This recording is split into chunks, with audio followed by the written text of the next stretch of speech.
Hello po!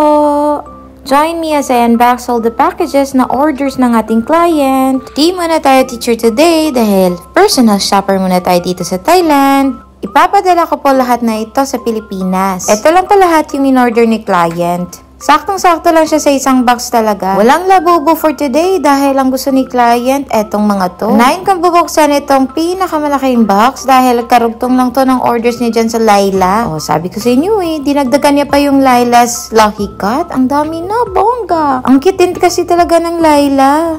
Di ko alam kung Lila ba talaga to or Laila, pero lahat na naririnig ko, puro Laila tawag nila Next pala ay bags na naman. Local brand siya ng Thailand. Naraya yung pangalan ng brand. Ano naman kayang laman ng isang box na to? Wow! Another bag! Another local brand din ng Thailand. It's the 8 Angles. Dalawang boxes pala yung 8 Angles natin. Gustong gusto to ng client ko. Ngayon ko lang actually nalaman tong brand na to. Ang ganda niya din pala. Alam niyo bang apakaraming brands ng bags dito sa Thailand? Ang gagaling nilang gumawa talaga din. Next naman itong Beverly Hills na Polo Club. Umorder ng 2 piraso si client nito. Ang gaganda din talaga ng print at saka super sturdy po ng shirt cloth. For the go! Next up, meron tayong Even Boy dito, pero For You To yung laman nito. Gustong gusto din ng client ko yung For You To brand dito sa Thailand. Lalong-lalo na tong jelly tint na to, ang dami-dami nitong shades. Matagal ko na din talagang client ko ngayon. Last box na pinadala ko sa kanya, 30 pirasong For You To jelly tint yung binili niya. Umorder din siya ng 4 pirasong SET8. Underarm whitening cream pala to dito sa Thailand. Super effective po talaga to, pero magbasa po ulit ng instructions ng paulit-ulit para maintindihan po talaga yung right amount to apply to your underarm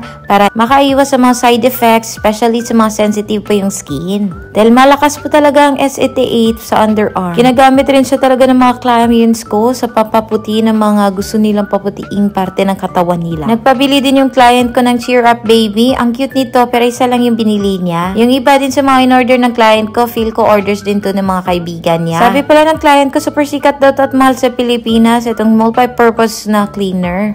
Kaya nagpabili din siya ng 3 piraso. Galing din talaga ng mga kaibigan ng client ko. Pinagsasabay-sabay nila yung mga orders nila para mas makatipid sa shipping fee. For the go. Mga damit pala to ng Baby 3. Pumili lang siya ng 4 na piraso para makita niya kung anong mga laman. O diba? For the unboxing. Pati ako na-intriga kung ano yung laman yan. Pero may mga designs po sa likod talaga. Makita mo kung anong pwedeng makuha mo. Pumili din yung client ko ng 2 ganito para may malagyan na siya sa maliliit niyang action figures. Last products naman itong mga pants na to. Ang gaganda nito, super madisenyo siya pero ang comfy po talaga ng suotin. You can wear it anywhere talaga. Kasi ang easy niya ding suotin at ang ganda niya pang i-pair sa lahat ng tops na gusto mo. Super updated talaga sa fashion dito sa Thailand. So, ito na po lahat ng mga binili talaga ng client ko. For the bongga siya sa Laila's Lucky Cat. Kaya for the message lang kayo kung gusto niyo din pong maging personal shopper niyo ako. Yun lang, share ko lang po. Bye! Ingat!